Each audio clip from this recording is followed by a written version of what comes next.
your micro bakery, you made a social media account for it, and now what do?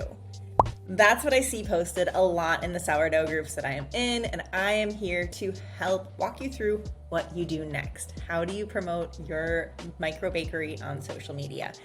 Before we jump in, hi, I'm Erin. I'm the founder of Saltivity Studio, a digital marketing agency that focuses on helping people market their businesses in ways that are aligned with their soul, their purpose, their passion, and that it feels good to them. Before we jump in, be sure to like this video, subscribe to the channel, and turn on notifications.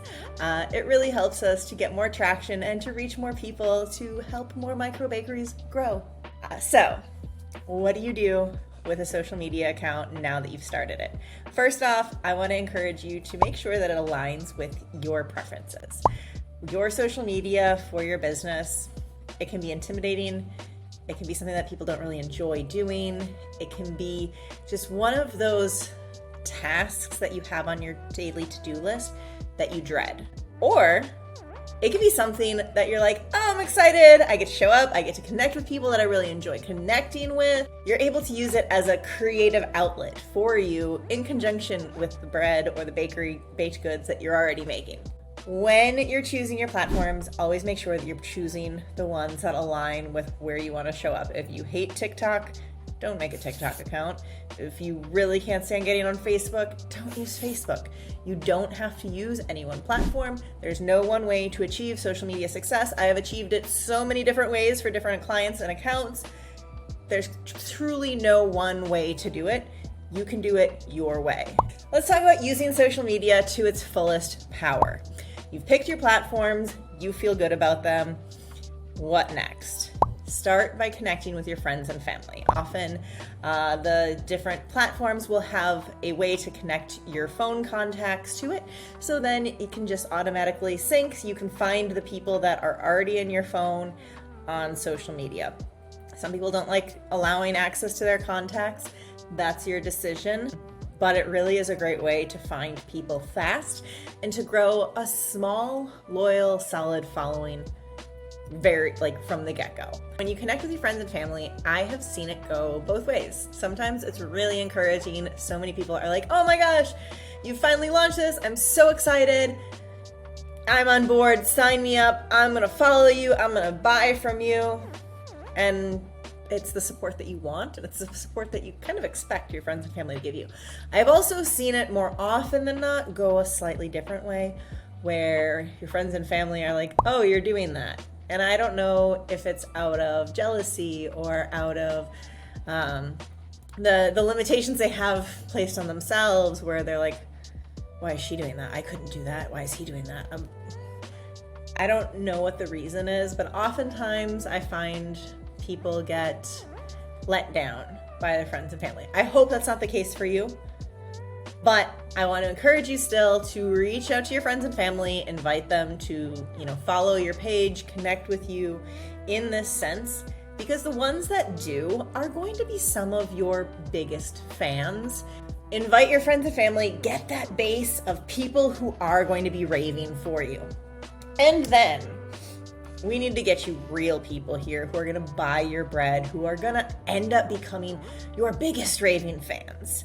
Set a consistency of posting that works for you. When I say consistency, that's one of the key factors on social media. You just have to keep showing up. And it can be really hard sometimes, because when you first start, maybe you're not really getting any likes on your posts except for maybe your mom or a significant other or something like that. And you appreciate their support, but you just want to see someone else like your post. So sometimes that can be frustrating, but you have to keep going. It's going to get to more people the more you keep posting. Don't post once or twice and say it's not working. Keep going. Give it at least 3 months. That's when you should finally start to see real traction happening. Might not be. I've also worked on accounts where after 3 months, we have to make some adjustments. And then at the 5-6 month mark, we really start hitting our stride. So ultimately, like with all things in life, Good things take time. Keep going. Set a frequency of posting that you can keep up with on your busiest week. Imagine that you are booked out and you are busy. You have so much baking to do, but you can still show up on your social media. How often can you do that? Is it 2-3 times a week? Is it 5-6 times a week? It's up to you. You don't have to do posting every day from the very beginning. I usually don't even recommend that. I'll usually tell people to start with 2 or 3 times a week. Find your flow, find your rhythm, find a way to get ahead with it, and then you'll be able to have a little bit more freedom in posting when you're inspired, creating posts when you feel called to do it, when you have time and space for it. Once you set up a frequency that works for you for posting, you're gonna wanna start to think about, what are you gonna post? There's going to be a whole video on this. This is what's coming next, because I think this is the second most asked question that I see in the Facebook groups. So stay tuned, be sure to come back and check out what to post for your micro bakery. But of course, there's so much you can do. You want to utilize all of the different post types from the platforms you're on. So if you're on one like Facebook or Instagram that allows for photo posts, you want to make sure you're posting photos. You want to make sure you're posting carousels, things with lots of pictures of it. Use the entire baking process. Start with a great shot of your end product with the little thing that's on the bottom that you create in Canva that says, how I made this. And then you can go through and just put the picture of when you were, working the dough, you were, making it into the shape, you were putting it in the oven, it was cooling, and that's how it came to be. You want to do video as well, and this can be really intimidating for people who are newer to social media. You don't have to show your face in it. You don't have to talk in it. There are so many different ways to show up on video these days. There's tons of options. You could do just you in the kitchen, adding the ingredients to a mixing bowl. You could, just record you pulling something out of the oven. All of these things, you can just put text on top, say your message in the video content, and go from there. If you're looking for more support with that, I have plenty of resources here on our YouTube channel to help you in creating video content. And if not, be sure to reach out to me because I have plenty of other resources available for you as well. Use the different post types, play with it, try to come up with something that feels aligned. Ultimately, people, when they're looking at baking accounts, they want drool-worthy. They want to get to know you a little bit in it, and they want to know more about your products. Some people, if you're an organic baker, they want to know what products you're using in your breads, in your baked goods, to know that it's up to their organic, clean standards. Other people want to know if it's a tradition, if it's sourdough, where does your starter come from, how did you create it, all of those type of things. That can be part of it. There's so many different places to get inspiration from, and kind of think back to when you knew absolutely nothing about baking. What were the questions you were asking? Because that's what people want to know. Those are all just some ideas. There's going to be a full video on this in the future.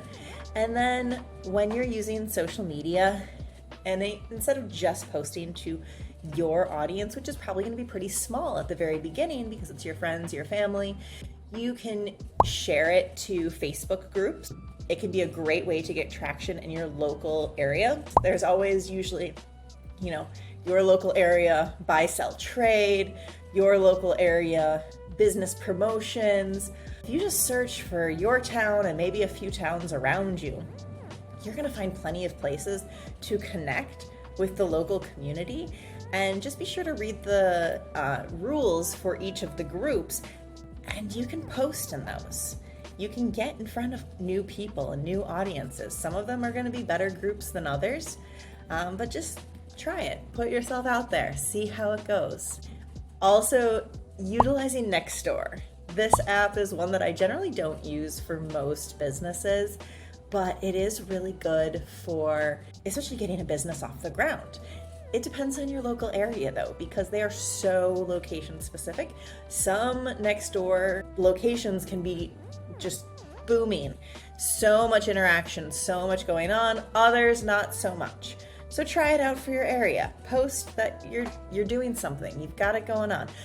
I don't recommend creating a business account only because they limit the amount of posts that you can make per day, or actually per month. It's very limited. But if you just make a post about, hey, I'm doing this new thing on your personal profile, it's a good place to start. I wouldn't post every day to it. That's going to be way too aggressive. I don't even know that I would post every week to it, but I would test it out maybe, once a week, maybe twice a month, and see how your next door area is.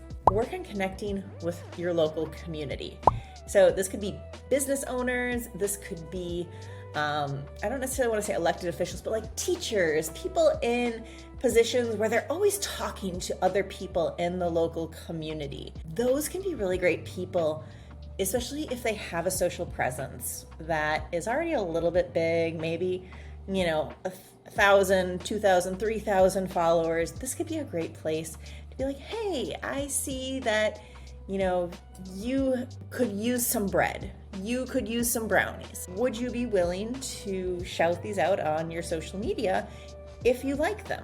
You give them, a couple cookies, a loaf of bread, whatever it is that you're trying to promote in exchange for that kind of testimonial.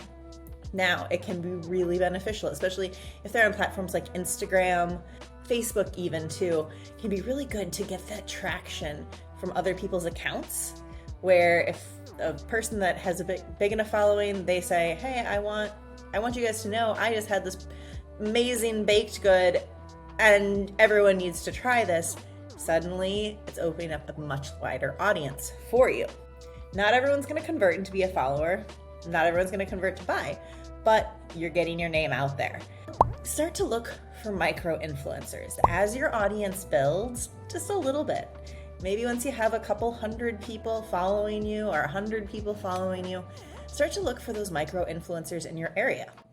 This can be a really powerful way to grow and expand your business fast. Anyone who reviews food in your area, anyone who talks about local hotspots in your area, anyone who talks to mommy bloggers in your area, there's so many different things. What I would do is just approach, work on creating connections with those micro influencers. And when I say micro influencers, it's definitely going to be accounts that are under 10,000 followers. Anyone above that is generally going to want payment for any type of promotion.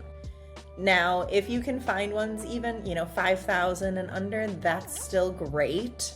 If they're 10,000 and under, that's great. They might be at the point where they're looking for payment. But it never hurts to ask. You can reach out to them. Most of their platforms have their email addresses.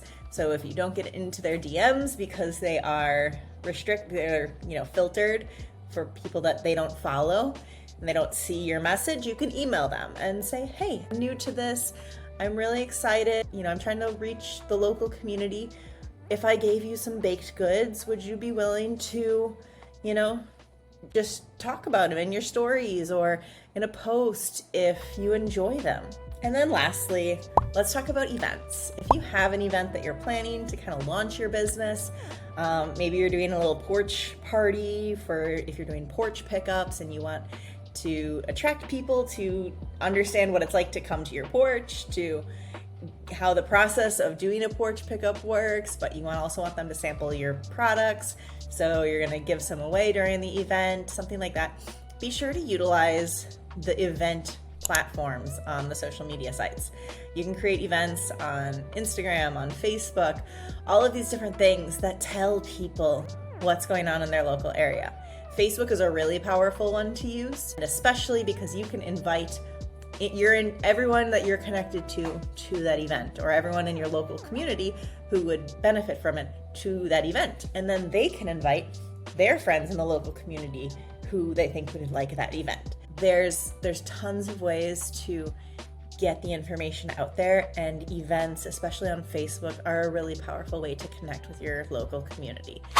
I hope that you found this beneficial and that it has your wheels turning, that there's more ways to utilize social media than just posting on it. It's for connections. It's to be social. It's the first part of social media. So make new connections, make new friends, through that amazing online platform. I hope you have a beautiful day. I hope you can utilize this so you can get back into the kitchen and get back to doing what you love and share your passion with the masses on social media.